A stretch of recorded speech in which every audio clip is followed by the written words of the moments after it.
نحمده ونصلي على رسوله الكريم اما بعد فاعوذ بالله من الشیطان الرجیم بسم اللہ الرحمن الرحیم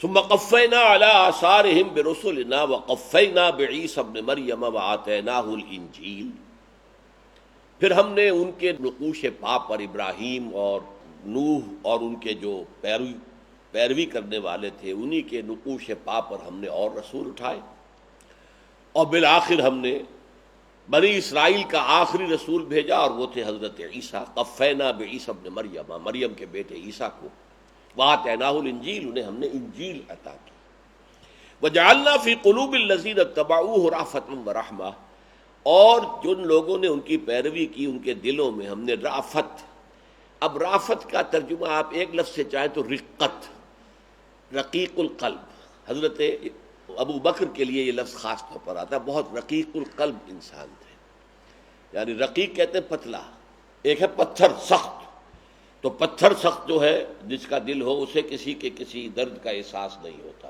دفع ہو وہ اس کا درد ہے وہ جانے، لیکن یہ رقیق القلب آدمی جو ہے پھر متاثر ہوتا ہے اس سے، اور یہ تاثر جو ہے normal reaction of human nature, صحیح اگر نیچر ہے تو ریئیکشن کیا ہوگا، اس کا نام رافت ہے۔ ورحمہ، اور رحمت، پھر اس رافت کا نتیجہ رحمت کی شکل میں کہ اس کی جو ہے داد رسی کی جائے، اس کی مشکل کشائی کی جائے، جو بھی کیا جا سکتا ہو۔ وَرَهْبَانِيَّةً ابْتَدَعُوهَا، اب اس لفظ کو پہلے سمجھیے، رہب کہتے ہیں خوف، خشیت، رہب، یہ لفظ قرآن مجید میں بہت مرتبہ آیا ہے، ہِیَایَ فَارْہَبُونَ، بس مجھے سے ڈرو۔ اسی طرح کہا گیا ہے اعدوا لهم ما استطعتم من رباط الخیل، یہ جو گھوڑے باندھ کر رکھو ان کے لیے، اور ساز و سامان جو ہے فوجی تیار رکھو، ترہبون بہ عدو اللہ وعدوکم، تم ان سے خائف رکھو کہ بھائی ان کو چھیڑنا آسان نہیں ہے، ان کے پاس بڑے اعلیٰ نسل کے گھوڑوں کے رسالے جو ہیں وہ موجود ہیں اور ساز و سامان ہے۔ اعدوا لهم ما استطعتم من قوت ومن رباط الخیل، تو ارہاب کے معنی آج کل جو عربی میں لفظ استعمال ہوتا ہے ٹیررزم کے لیے، وہ ارہاب ہے۔ ٹیررسٹ وہ ہے کہ جو ارہاب کرتا ہے، ڈراتا ہے، دہشت زدہ کرتا ہے، دہشت گردی کے لیے لفظ یہ ہے۔ تو رہب کہتے ہیں ڈرنے کا، اور اسی سے لفظ بنا ہے رہبانیہ، رہبان فعلان کے بدل پر، بہت ہی ڈرنے والا، بہت ڈرنے والا، اللہ کا خوف، اللہ کی خشیت، انتہائی انتہائی انتہائی۔ یہ بھی غلط کام ہے۔ ہمیں یہ سکھایا گیا ہے کہ انسان کا مقام دونوں چیزوں کے درمیان ہونا چاہیے، اللہ کی رحمت کے امیدوار بھی رہو اور اللہ کی سزا سے خائف بھی رہو، ان دونوں کے مابین، بین الخوف والرجاء، خوف بھی رہے۔ اگر خوف ہی خوف رہا تو آدمی جو ہے وہ بالکل یک طرفہ ہو جائے گا، پھر رہبانیت کی طرف چلا جائے گا، صراط مستقیم سے، اعتدال کے راستے سے ہٹ جائے گا۔ اور رجا، امید، امید ہی امید ہے تو آدمی کھل کھیلے گا، اللہ معاف کرنے والا، جی کرو جو کچھ کرنا، کھاؤ پیو، حرام کاری جو کرنی ہے کرو، وہ معاف کرنے والا ہے، غفور ہے، رحیم ہے۔ یہ دونوں انتہائیں ہیں، خوف کی انتہا یہ بھی غلط، رجا کی انتہا یہ بھی غلط، بیچ بیچ میں ہونا چاہیے۔ تو جن میں یہ رہب جو ہے پیدا ہو گیا، رہبان جیسے غضبان نہایت غضبناک، رحمان بہت رحمت والا، تو فعلان کے وزن پر جو آتا ہے اس میں مبالغہ، رہبان، اور اس سے رہبانیت بنا، اسی رہب سے راہب بنا۔ راہب کسے کہتے ہیں؟ جو ڈرنے والا ہے، لیکن راہب کی جمع ہے رہبانیت، رے پر پیش آئے گی تو یہ راہب کی جمع ہے، رہبان، اور رے پر زبر آئے گی رہبان، تو یہ جمع نہیں ہے، یہ تنہا ہے، یہ واحد ہے، لیکن انتہائی زیادہ ڈرنے والا، فعلان کے وزن پر اس میں مبالغہ۔ رہبانیہ، یہ رہبانیہ ہے جس پہ خوف اللہ کا اتنا غالب ہو جائے، اور آدمیوں میں بعض اوقات تقویٰ اتنا ہو جاتا ہے کہ بال کے کھال اتار رہا ہے، اور یہ ساری سی چیزیں جو ہے، لیکن اس کے بعد کیا ہوتا ہے اس کا رد عمل کہ سموچے اونٹ نے پھر نگل جاتا ہے، لیکن ایک وقت میں وہ بال کی کھال اتار رہا ہے کہ کوئی میرے پاس قطعاً کسی طرح کی بھی خطا نہ آنے پائے۔ تو یہ نیکی کا جذبہ بھی جب غیر متوازن ہو جائے، اس کے اندر جو ہے ایک ہیجان پیدا ہو جائے، نیکی کا ہیجان، جس کو کہ مولانا مودودی نے ایک لفظ استعمال کیا تھا رحمہ اللہ، کہ جس کو تقویٰ کا ہیضہ ہو جاتا ہے، یہ تقویٰ کا ہیضہ بھی ہوتا، تو اس کی شکل جو ہے وہ انہوں نے خود ایجاد کر لی۔ نہ اپنے جسم کو کوئی جو ہے فرحت بخش چیز دیں گے، نہ اچھا کھائیں گے، نہ اچھا پہنیں گے، روکھی روٹی سخت ہوئی چبا چبا کے پانی سے کھا لیں گے، لیکن یہ کہ اس کے علاوہ کچھ نہیں، اور یہ کہ کوئی دنیا کی راحت نہیں، کپڑے کھردرے قسم کے، وہ بھی جسم کے تھوڑے سے حصے کے اوپر، جیسے کہ ہمارے ہاں بھی ابتدائی زمانے کے صوفیوں نے اونی لباس پہننا شروع کر دیا تھا، وہ کاٹتا رہے ہمارے جسموں کو، یہ اچھا ہے۔ کاٹن کا لباس جو ہے وہ کاٹتا نہیں ہے، آپ انڈر ویئر جو بناتے ہیں اور بنیان جو ہے وہ کاٹن کے ہوتے ہیں، تو یہ جسم کے لیے ایک راحت بخش چیز ہوتی ہے، اور اگر اون ہو تو وہ تو کاٹے گی۔ تو اس اعتبار سے پھر شادی نہیں کرنا، اب وہ اپنے جو نفس کے تقاضے کو کچلنے کے لیے بڑی بڑی ریاضتیں، بڑی مشقتیں، بہت اس کے اندر مراقبے کرنا، چلا کشی کرنا، 40 دن تک روزہ رکھنا، متواتر کچھ نہ کھانا، یہ سارے کام کیے گئے۔ کرسچین مناسٹسزم کی تاریخ میں واقعہ یہ ہے کہ انسان حیران رہ جاتا ہے۔ ان کے ایک بہت بڑے سینٹ کا معاملہ آتا ہے کہ وہ اچھا کبھی نہ نہانا نہیں، دنیا داری ہے یہ تو، جسم کو میلا رکھنا، کچیلا رکھنا، صاف نہ رکھنا، کیڑے پڑ گئے ہیں۔ تو ایک بہت بڑے سینٹ کے بارے میں آتا ہے کہ وہ پڑا رہتا تھا تو اس کے جسم جو چھالے پڑ گئے، پھر کیڑے پڑ گئے، تو کیڑا اگر کوئی گر جاتا تھا تو اس کو اٹھا کے پھر اپنے زخم کے اوپر رکھتا۔ یہ اپنے آپ کو تکلیف دینا، اس کو نفس کشی کہتے ہیں، سیلف اینیہیلیشن، اپنے نفس کو کچل دینا۔ یہ اس قرآن کہہ رہا ہے وَرَهْبَانِيَّةً ابْتَدَعُوهَا، یہ یہیں سے لفظ بدعت ہے۔ بدعت وہ شے ہے جو آپ خود ایجاد کر دیں، نہ اللہ نے حکم دیا ہے، نہ اللہ کے رسول کا وہ طریقہ ہے، آپ نے اس کو ایجاد کر لیا۔ اچھا، ہوتی ہے بدعت ہمیشہ ہمیشہ ہمیشہ نیکی کے جذبے کے تحت۔ یہ بدی کا جذبہ تو نہیں تھا نا، نفس کشی کرنا۔ نفس تو آرام چاہتا ہے، آپ اپنے گھروں میں رہیں، نرم بستروں پہ سوئیں، چارپائیوں پہ سوئیں، بیوی موجود ہو، سب کچھ ہو، کھانا پینا ہو، نفس تو یہ چاہتا ہے۔ آپ نے نفس کشی کی، اسے کچل دیا، اس کو اس کا جو جائز حق ہے وہ بھی نہیں دیا، نفس کشی جو کی ہے، تو یہ کسی برے جذبے کے تحت تو نہیں ہو سکتا، یہ نیکی کا جذبہ ہے۔ یہ نیکی کا جذبہ جو غیر متوازن ہو گیا ہے۔ جیسے آپ کیا کہتے ہیں، ٹیومر کیا ہوتا ہے، کینسر کیا ہوتا ہے؟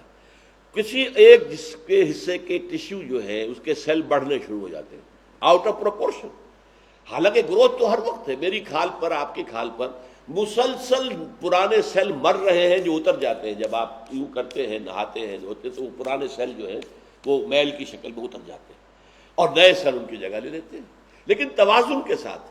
لیکن اگر کہیں کسی ایک جگہ کے سیل زیادہ بڑھنے شروع ہو جائیں اب یہاں پر، تو وہ ایک ابھار سا ہو جائے گا، اس کو آپ ٹیومر کہتے ہیں۔ وہ ٹیومر سمپل بھی ہوتا ہے، میلیگننٹ بھی ہوتا ہے۔ سمپل تو یہ کہ یہیں پر بڑھے گا، چاہے وہ ایک تربوز کے مطابق ہو جائے، لیکن وہ ایک ہی جگہ پر رہے گا۔ اور میلیگننٹ وہ ہے جو یہاں سے پھر اس کی جڑیں جاتی ہیں، اور وہی سیل جو ہیں وہ خون کے ذریعے سے کہیں جا کر جگر میں بیٹھ گئے، کہیں کڈنی میں بیٹھ گئے، کہیں دماغ میں پہنچ گئے، اب یہ کینسر جسم میں پھیل گیا۔ اب ظاہر بات ہے کوئی علاج نہیں ہو سکتا، سمپل اگر ہے ٹیومر تو اسے تو آپ کاٹ دیں گے تو بات ختم ہو جائے گی، لیکن اگر یہ ہو گیا ہے کینسرس میلیگننٹ تو اس کا بڑا مشکل علاج ہے، وہ ایک دوسری بات ہے۔ تو اصل میں out of proportion growth of your body is abnormal, اسی طرح out of proportion growth of neck is ایب نارمل، وہ بھی آپ کو غلط راستے پر ڈالتی ہے، ترک دنیا۔ اور اس ترک دنیا کا سارا فائدہ پہنچتا ہے شیطان کو، وہ خوش ہوتا ہے، مست رکھو ذکر و فکر صبح گاہی میں اسے، پختہ تر کر دو مزاج خانقاہی میں اسے۔ یہ دنیا میں آ کے مجھے چیلنج ہی نہ کرے، میرے ایجنٹوں سے لڑائی نہ کرے، میرے نظام کو ختم کرنے کی کوشش نہ کرے، یہ جو ہے یہ شیطان کی کامیابی ہو گئی۔ تو اس رہبانیت کو روکا ہے اسلام میں، اور فرمایا ہے اسلام کی رہبانیت جہاد فی سبیل اللہ ہے۔ جو تکلیفیں تم اپنے نفس کو دے رہے ہو غار میں بیٹھ کر، اللہ کی راہ میں جہاد کرو عدل کو قائم کرنے کے لیے، وہاں بھی تو بھوک آئے گی کہ نہیں آئے گی، تکلیفیں آئیں گی کہ نہیں آئیں گی، زخم لگیں گے کہ نہیں لگیں گے، ہاتھ کٹے گا کہ نہیں کٹے گا، اور تکلیفیں اور آئیں گی کہ نہیں آئیں گی۔ تو وہ تکلیفیں آئیں، لیکن یہ تکلیفیں پروڈکٹیو ہو جائیں گی، معاشرے کو بہتر کریں گی، باطل کا استحصال کریں گی، حق کا بول بالا کریں گی۔ یہ ہے پازیٹیو، یہ ہے اصل تصوف محمد الرسول اللہ صلی اللہ علیہ وسلم کا، سلوک محمدی۔ اس پر میرا ایک کتابچہ موجود ہے، لیکن انہوں نے کیا سکھایا؟ شیطان نے پٹی پڑھائی، جاؤ جی چھوڑو یہ دنیا، چھوڑو ان بدماشوں کے لیے، شیطانوں کے لیے، جو چاہیں کریں، کل کھیلیں، عیش کریں، جس طرح چاہیں لوگوں کو ستائیں، لوٹیں، خون چوسیں، یہ سرمایہ دار خون چوسیں اپنے اپنے مزدوروں کا، اور یہ زمیندار خون چوسیں اپنے اپنے کاشتکاروں کا، ہاریوں کا، کرنے دو انہیں، تم جاؤ، تم لو لگاؤ اللہ سے، مست رکھو ذکر فکر صبح گاہی میں اسے، اور پختہ تر کر دو مزاج خانقاہی میں اسے۔ شیطان ہر ایک سے اس کی حیثیت کے مطابق معاملہ کرتا ہے۔ کسی کو کہتا ہے نماز مت پڑھو، کسی کو کہتا ہے پوری رات نماز پڑھو۔ آپ کے حقوق نفس کے، حقوق بیوی کے ختم۔ لہذا اصل کیا ہے؟ اعتدال۔ رہبانیت ابتدعوها، بدعت سے ابتداع، ما كتبناها علیہم، ہم نے وہ ان پر لازم نہیں کی تھی، الا ابتغاء رضوان اللہ۔ یہ ٹکڑا ذرا مشکل ہے یہاں پر کہ ان میں دو ترجمے ہو سکتے ہیں۔ اگر تو ہم اسے جوڑیں کہ وَرَحْبَانِيَّةً ابْتَدَعُوهَا مَا كَتَبْنَا عَلَيْهِمْ إِلَّا ابْتِغَاءَ رِضْوَانِ اللَّهِ، ہم نے نہیں ان پر فرض کیا تھا مگر اللہ کی رضا حاصل کرنا۔ اور ایک یہ ہے کہ انہوں نے رہبانیت ایجاد نہیں کی تھی مگر اللہ کی رضا کے لیے۔ یہ دونوں ترجمے ہو سکتے ہیں۔ یہاں یہ بات سمجھ لیجئے کہ جو ہم نے سورہ حدید میں پڑھا، دنیا کے ساتھ ہمارا معاملہ کیا ہونا چاہیے۔ دنیا میں رہو، طالب نہ بنو، دنیا سے محبت مت کرو، دنیا میں رہو اور باطل کا استحصال کرو، تمہیں جو بھی استقلال دیا اللہ کی راہ میں لگا دو۔ اچھا، اب یہ تو ہے اللہ کے دین کا راستہ۔ اس سے ہٹ کر جو راستہ ہوگا وہ اصل میں راہ اعتدال سے، لیکن یہ اعتدال سے ہٹنا دو طرح کا ہے۔ ایک دنیا کے غلام بن گئے، دنیا کے کتے بن گئے، دنیا ہی ان کا مطلوب ہے، دنیا ہی مقصود ہے، دنیا ہی محبوب ہے، حلال سے ہو، حرام سے ہو، جائز سے ہو، ناجائز سے ہو، دنیا ہے۔ ایک یہ ترک دنیا، نہ بیوی بچے، نہ یہ، نہ شادی کا بکھیڑا، نہ گھر کا روندا، یہ دوسرا ہو گیا۔ دونوں انتہائیں ہیں، لیکن ان دونوں انتہاؤں میں سے زیادہ بری کون سی ہے؟ دنیا کا کتا بہت برا ہے اس سے۔ یہ اگر وہاں گیا ہے تو اللہ کے ڈر کی وجہ سے گیا ہے، خوف کی وجہ سے گیا ہے، اللہ سے لو لگانے گیا ہے، اگرچہ غیر معتدل ہے، غلط ہے، راستہ صحیح نہیں ہے، لیکن یہ متوازی نہیں ہے۔ جو دنیا کے کتے بن گئے ہیں وہ بہت برے ہیں، بہت برے ہیں، بہت برے ہیں۔ اس لیے یہاں رہبانیت کی نفی تو کی ہے، لیکن گنجائش ایک رکھی ہے، ما كتبنا علیہم الا ابتغاء رضوان اللہ۔ ہم نے تو ان پر کوئی چیز فرض نہیں کی تھی سوائے اس کے کہ اللہ کی رضا حاصل کرنے کی کوشش کرو، یا انہوں نے رہبانیت ایجاد نہیں کی تھی مگر اس لیے کہ اللہ کی رضا جوئی کرے، اللہ کو راضی کرے۔ یہ دونوں ترجمے ممکن ہے، برابر ہیں، اور میرے نزدیک دوسرا زیادہ راجح ہے۔ یعنی اس میں اصل میں اللہ تعالیٰ اس عدم توازن اگر ادھر ہو گیا ہے کہ دنیا کی طرف جھک گیا سارا پلڑا جو ہے، یہ گئی اوپر آخرت اور اللہ، یہ بہت برا ہے اس سے کہ اگر برعکس ہو جائے کہ دنیا جو ہے اس سے انسان جو ہے بالکل کنارہ کش ہو جائے، اللہ کی محبت میں رہے۔ ظاہر بات ہے کہ یہ اس میں یہ بھی عدم اعتدال ہے، یہ بھی عدم اعتدال ہے، عدم اعتدال ہونے کے ناطے برابر۔ لیکن ایک عدم اعتدال وہ ہے کہ جو طالب دنیا بن کر ہو گیا ہے، دنیا کا کتا بن کر ہو گیا ہے، ایک عدم اعتدال وہ ہے جو تارک دنیا ہو کر ہو گیا ہے۔ یہ دونوں برابر نہیں ہیں۔ اس لیے یہاں مذمت بھی ہے، لیکن ساتھ ہی وہ مزیت کی اس مذمت میں یہ تو کہا بدعت ایجاد کی۔ ایسا بدعت ہوتی ہمیشہ نیکی کے جذبے سے، جو غلو ہوتا ہے، محبت ہوتی ہے۔ حضرت عیسیٰ کی محبت تھی نا جس نے خدا کا بیٹا بنوا دیا، حضور کی محبت ہے نا جس میں کہ لوگ جو ہم نعتیں جب پڑھتے ہیں تو کہاں سے کہاں پہنچا دیتے ہیں۔ سرور دو عالم، سرور دو عالم تو ایک ہی اللہ ہے، کوئی انسان تو سرور دو عالم نہیں، حاکم تو وہی ہے۔ ان الحکم الا للہ، دونوں جہانوں کا مالک اور حاکم تو ایک ہی ہے، تو اللہ ہے۔ یہ اصل میں یہ سارے ہمارے مبالغے ہیں۔ تو اس اعتبار سے یہ جو بدعت ہے اس کی بنیاد ہوتی یہی ہے، نیکی اور کسی خیر کی طلب، لیکن عدم توازن۔ جو اصل مجسمہ ہے محمد الرسول اللہ، جو نیکی کا مجسمہ ہے، ان کو سمجھو اپنے سامنے، ان کا توازن، ان کا اعتدال، اس کو سامنے رکھو، اس کی پیروی کرو۔ فما رعوها حق رعایتها۔ اب یہ ہے ایک تلخ حقیقت۔ پھر انہوں نے اس کی حفاظت نہیں کی، رعایت اور لحاظ نہیں کیا جیسا کہ کرنا چاہیے تھا۔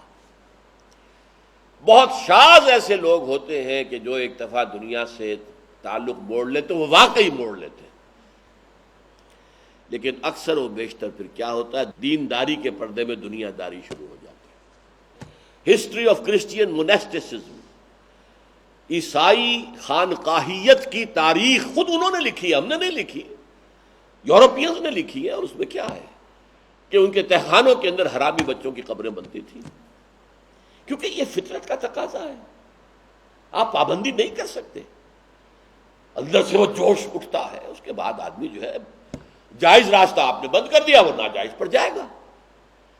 فما رعوها حق رعایتها، کچھ لوگ تو ہوتے ہیں، کچھ لوگ ہوتے ہیں، عیسائیوں میں بھی ان کے جو بڑے بڑے سینٹس ہیں ان میں سے ایسے لوگ گزرے ہیں، ہو سکتا ہے بڑے بڑے سادھو قسم کے ایسے لوگ بھی گزرے ہیں، لیکن اکثر و بیشتر کیا ہوتا ہے، اب آج کل جو بڑے بڑے سادھوؤں کے کلٹ چل رہے ہیں، امریکہ تک کے اندر ان کے لوگ جو ہے مرید ہو رہے ہیں، اور ان کے پاس کروڑوں کی دولت جمع ہو رہی ہے، تو رشی ہیں، فلاں رشی ہیں، فلاں یہ ہے، فلاں وہ ہے، تو یہ اصل میں پھر دنیا کے دھندے بن جاتے۔ فما رعوها حق رعایتها، دیکھیے نفل کی عبادت جو ہے شروع کرنے کے بعد وہ واجب ہو جاتی ہے۔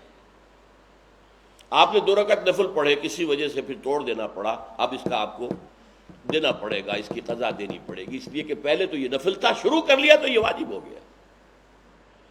تو اسی لیے آپ نے کوئی نیکی اپنے اوپر یا کسی شے سے اپنا لا تعلقی، جیسے حضور نے صرف ایک شہد نہ کھانے کی قسم کھائی تھی، اللہ نے ٹوک دیا، یا ایھا النبی لم تحرم ما احل اللہ لک تبتغی مرضات ازواجک، اے نبی کیوں آپ اپنے اوپر وہ شے حرام کر رہے ہیں جو اللہ نے آپ کے لیے حلال قرار دی ہے، اپنی بیویوں کی رضا جوئی کے لیے آپ کر رہے ہیں ایسا۔ قد فرض اللہ لکم تحلۃ ایمانکم، اللہ نے قسمیں جو ہے کھولنے کا راستہ پہلے سے معین کر دیا ہے، توڑیے اپنی قسم اور اس کا کفارہ دیجیے۔ تو یہ ہے کہ کوئی چیزیں جو ہیں اگر انسان اپنے اوپر لازم کر لے، حضور کو تو وہی آ گئی، مجھ پر تو نہیں آئے گی، پھر اس کی پابندی نہ کروں تو یہ دوہرا جرم ہے۔ آپ نے کسی نفلی ریاضت کا جو ہے اپنے اوپر جو ہے عہد کر لیا، اتنی نفلی ریاضت میں اب یہ فرض ہو گئی ہے آپ پر، اگر آپ نہیں کریں گے تو پکڑے جائیں گے۔ لہذا اس میں یہ کہ اپنے اوپر تشدد نہ کرو، سختی نہ کرو، اللہ نے جتنی عبادت لکھ دی ہے وہ ادا ہو جائے، اللہ کا شکر ادا کرو، باقی اپنی قوت توانائی، اپنی جد و جہد، اپنی بھاگ دوڑ، اپنی زندگی، اپنی موت اللہ کے دین کے غلبے کے لیے، لیقوم الناس بالقسط، نظام عدل و قسط کو قائم کرنے کے لیے صرف کرو۔ تو فرمایا فما رعوها حق رعایتها، جیسے ہمارے ایک کہاوت ہے، اچھی تو نہیں ہے، کہ نانی نے قسم کیا برا کیا اور کر کے چھوڑ دیا اور برا کیا، تو اسی طریقے سے خامخواہ آپ نے کوئی ایک چیز جو ہے جو آپ پر لازم نہیں تھی اپنے اوپر لازم کر لی، وہ لازم کر لی تو اب اس کی پابندی کرنی ہوگی، اب آپ نہیں کر پا رہے تو اب دوہرا جرم ہو گیا۔ تو کیوں اس میں آگے بڑھتے ہو، کیوں اپنے اوپر تشدد کرتے ہو؟ اسی لیے حدیث میں آیا لا تشددوا علی انفسکم، اپنے نفسوں کے اوپر تشدد نہ کرو۔ فآتینا الذین آمنوا منہم اجرہم وکثیر منہم فاسقون، اس آیت کے 2 معنی کیے گئے ہیں۔ تو ہم نے جو لوگ ان میں سے ایمان لے آئے یا ایمان والے تھے انہیں ہم نے ان کا اجر عطا کیا، لیکن ان کی اکثریت بھی فاسقوں پر مشتمل ہے۔ تو یہ چیزیں جو ہے فرمایا کثیر منہم فاسقون، فآتینا الذین آمنوا منہم کا ایک ترجمہ یہ کیا عام لوگوں نے کہ جو لوگ ان میں سے ایمان لے آئے، یعنی عیسائیوں میں سے جو ایمان لے آئے حضور پر صلی اللہ علیہ وسلم، یہاں مراد ایمان سے محمد الرسول اللہ پر ایمان ہے، انہیں ہم ان کا اجر عطا کریں گے، بلکہ بعض احادیث سے معلوم ہوتا ہے کہ ان کو دوہرا اجر ملے گا، جو اپنے نبی پر بھی ایمان لائے تھے اور محمد الرسول اللہ پر بھی ایمان لائے، تو ان کو دوہرا اجر ہے اللہ تعالیٰ کی طرف، یہ بھی آگے آئے گا۔ ایک معنی جیسا کہ میں نے عرض کیا یہ ہے کہ جو ان میں سے مومن رہے، یعنی جو اپنے ایمان پر قائم رہے، اپنے عہد کو انہوں نے پورا کیا، جو پابندیاں اپنے اوپر لگا لی تھیں انہیں واقعی پورا کیا، انہیں نبھایا، تو ان کے لیے اللہ تعالیٰ کی طرف سے اجر ہے، کیونکہ بہرحال کسی گناہ کا کام تو انہوں نے نہیں کیا تھا نا، یہی تھا کہ جائز سے اپنے آپ کو محروم کر دیا، یہ گناہ تو نہیں ہے، یہ تو اپنے اوپر ایک اضافی پابندی لگا لینا ہے۔ تو ان دونوں ترجمے، میرے نزدیک دوسرا ترجمہ صحیح ہے کہ جو ان میں سے صاحب ایمان تھے اور وہ قائم رہے اور جو پابندیاں اپنے اوپر لگانی تھی ان کو نبھاتے رہے، ان کو تو ہم جو ہے ان کا اجر عطا کریں گے، یا ان کے لیے ان کا اجر محفوظ ہے۔ وَكَثِيرٌ مِّنْهُمْ فَاسِقُونَ، لیکن ان کی اکثریت فساق و فجار پر مشتمل ہے۔ اب اس کے بعد خطاب آ رہا ہے، یا ایھا الذین آمنوا اتقوا اللہ وآمنوا برسولہ۔ اس آیت کے بھی دونوں ترجمے ہیں، یہ دونوں پیرلل چلیں گے اس میں۔ آیا یہ خطاب اہل ایمان یعنی حضور پر ایمان لانے والوں سے ہے، یا یہ خطاب ان اہل ایمان سے کہ جو ان میں سے بھی ایمان والے تھے اور اب بھی کچھ موجود ہیں جو ابھی تک حضور پر ایمان نہیں لائے ہیں، ان سے خطاب ہو رہا ہے۔ یہ دونوں امکانات ہیں، کیونکہ یہاں اب در حقیقت اس آخری رکوع میں یہ دونوں مخاطب بن رہے ہیں۔ یا ایھا الذین آمنوا اتقوا اللہ، اے ایمان کے دعوے دارو، اے ایمان والو، اللہ کا تقوی اختیار کرو۔ وآمنوا برسولہ، اور اس کے رسول پر ایمان لاؤ۔ اب ان الفاظ سے ظاہر ہو رہا ہے کہ یہ سابقہ لوگوں سے باتیں ہو رہی ہیں، اہل کتاب میں سے جو صالحین تھے۔ قرآن مجید بار بار کہتا ہے لیسوا سواء، یہ سب یہودی اور سب نصرانی ایک جیسے نہیں ہیں، ان میں نیک بھی ہیں برے بھی ہیں، ان میں وہ بھی ہیں جو راتوں کو کھڑے رہتے ہیں، تو ہر طرح برابر نہیں۔ ان میں وہ بھی ہیں کہ اگر ایک جو ہے دینار ان کے پاس تم رکھوا دو گے امانت کے طور پر تو وہ تمہیں واپس کر دیں گے، ایک قنطار بھی اگر رکھوا دو گے، اگر ڈھیروں سونا ان کے پاس رکھوا دو گے تب بھی خیانت نہیں کریں گے، واپس کر دیں گے۔ اور ان میں ایسے بھی ہے کہ ایک دینار بھی کسی کے پاس امانت رکھ دو گے تو وہ نہیں دے گا، غبن کرے گا، خائن کیا ہوگا، الا ما دمت علیہ قائما، یہاں تک کہ اس کے سر پر سوار ہو کر نکلوا لو، تو وہ تو تم نے اپنی طاقت سے نکلوایا، اس نے تو نہیں دیا۔ تو ان میں ہر طرح کے لوگ موجود تھے، تو گویا کہ ان سے خطاب ہو سکتا ہے کہ یا ایھا الذین آمنوا اتقوا اللہ، اللہ کا تقوی اختیار کرو، کیونکہ اللہ پر تو ایمان کے وہ مدعی تھے، اس کا تو تقوی اختیار کرو۔ ایمان کے لفظ کا یہاں پہ اس لیے نہیں لایا اللہ کے لیے کہ اللہ پر ایمان کے تو عیسائی اور یہودی دونوں جو ہے وہ مدعی ہیں، تو یا ایھا الذین آمنوا اتقوا اللہ، اللہ کا تقوی اختیار کرو، وآمنوا برسولہ، اور اس کے رسول پر ایمان لاؤ۔ اب یہ جو آیت ہے یہ اس کا دوسرا رخ وہ میرے نزدیک زیادہ اہم ہے کہ یہ اہل ایمان مسلمانوں سے خطاب، اے ایمان کے دعوے دارو اللہ کا تقوی اختیار کرو اور اس کے رسول پر ایمان پختہ رکھو۔ اس کے کیا معنی ہے کہ پیروی کرو رسول کی، اسوہ بناؤ رسول کو، اپنے اندر کے اٹھنے والے طوفان چاہے وہ نیکی کے ہوں ان کی پیروی نہ کرو۔ نیکی کا بھی طوفان حد اعتدال سے تجاوز کرے گا تو دور چلا جائے گا، بدعتیں ایجاد کرو گے نیکی کے تحت، اچھے جذبے سے محبت کے تحت یہ بدعت ایجاد کرو گے، یہ بھی تمہیں بہت دور لے جائے گا۔ تو آمنوا برسول، اسی طریقے سے تم چاہتے ہو اللہ کا دین قائم کرنا دنیا میں تو رسول کا طریقہ ایمان پختہ رکھو کہ اسی طریقے پر وہ انقلاب آئے گا جیسے رسول لائے تھے صلی اللہ علیہ وسلم۔ یہ گویا کہ خطاب ہو گیا اہل ایمان یعنی حضور پر ایمان رکھنے والوں سے کہ اصل ایمان جو ہے عملی اعتبار سے وہ رسول پر ایمان ہے، اتباع رسول کا ہے، اطاعت رسول کی ہے۔ دین جو نظام بنتا ہے وہ صرف قرآن کے بلاد بن پر تو بنتا ہی نہیں، وہ بنتا ہے قرآن اور سنت کو ملا کر۔ صرف نماز کا نظام بھی نہیں بنتا، 5 نمازیں کہیں قرآن میں ایک جگہ لکھی ہوئی ہیں، یہ ظہر ہے، یہ عصر ہے، یہ مغرب ہے، عشاء ہے، فجر ہے۔ کہیں لکھا ہے کہ عصر کی 4 رکعتیں ہیں، مغرب کی 3 ہیں اور فجر کی 2 ہیں؟ کہاں لکھا ہے؟ سجدے کا ذکر ہے، قیام کا ذکر ہے، رکوع کا ذکر ہے، کہیں لکھا ہوا ہے کہ پہلے قیام ہے، پھر رکوع ہے، پھر قومہ ہے، پھر سجدہ ہے، پھر جو ہے بیٹھنا ہے، جلسہ ہے، پھر سجدہ، پھر اس میں کہاں لکھا؟ نظام اگر بنے گا نماز کا تو سنت سے بنے گا، صلو کما رأیتمونی اصلی، نماز پڑھو جیسے مجھے دیکھتے ہو کہ میں نماز پڑھتا ہوں، ورنہ نظام بن نہیں سکتا۔ تو پورا نظام عدل اجتماعی لیقوم الناس بالقسط وہ ہم نے محمد پر مکمل کیا، الیوم اکملت لکم دینکم واتممت علیکم نعمتی ورضیت لکم الاسلام دینا، وہاں سے لو نظام۔ اور وہ نظام قائم کیسے ہوگا؟ یہ بھی محمد سے لو صلی اللہ علیہ وسلم، انہوں نے کر کے دکھایا، جو جد و جہد کی، جس طور پر کی، جس طریقے سے کی، جن مدارج سے گزرے، جن مراحل سے گزرے، ہر مرحلے کے کیا تقاضے تھے، کس طور سے ان کو پورا کیا گیا، جس پر کہ میری کتاب ہے منہج انقلاب نبوی، وہ سیرت مطہرہ کا ایک انالیسس ہے، تجزیہ ہے، ایک پروسیس آف ریولوشن کے اعتبار سے کہ اتنا عظیم انقلاب جس کی تعریف دنیا کرتی ہے، دشمن غیر مسلم کرتے ہیں کہ عظیم ترین انقلاب تھا، ڈاکٹر مائیکل ہارٹ مانتا ہے، ایم این رائے مانتا ہے، ایچ جی ویلز مانتا ہے، سب مانتے ہیں۔ وہ آیا کیسے تھا انقلاب؟ تو آمنو برسول ہی، زیادہ ایمفیسس جو ہے تمہارا ہاں اللہ پر ایمان ہے تو وہ آپ کا جذبہ محرکہ ہے، جو کرو اللہ کی رضا جوئی کے لیے کرو۔ آخرت پر ایمان ہے، وہ بھی جذبہ محرکہ ہے، آخرت کی فلاح مطلوب ہو، دنیا کا کوئی نفع، دنیا کا کوئی فائدہ نہیں۔ لیکن عمل کا سارا دار و مدار جو ہے، جو اس کو اقبال نے کہا ہے بمصطفیٰ برساں خیش را کے دی ہماؤس، اگر بہو نہ رسیدی تمام بولا بیست، مصطفیٰ کے قدموں میں اپنے آپ کو پہنچاؤ۔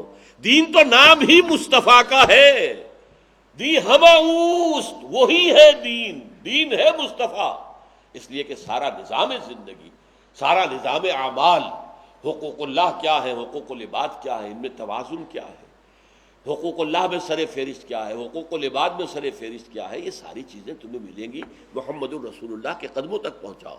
بمصطفیٰ برساں خیش را کے دی ہماؤس، اگر بہو نہ رسیدی تمام بولا بیست۔ بارک اللہ لی ولکم فی القرآن العظیم ونفعنی وإیاکم بالآیات والذکر الحکیم۔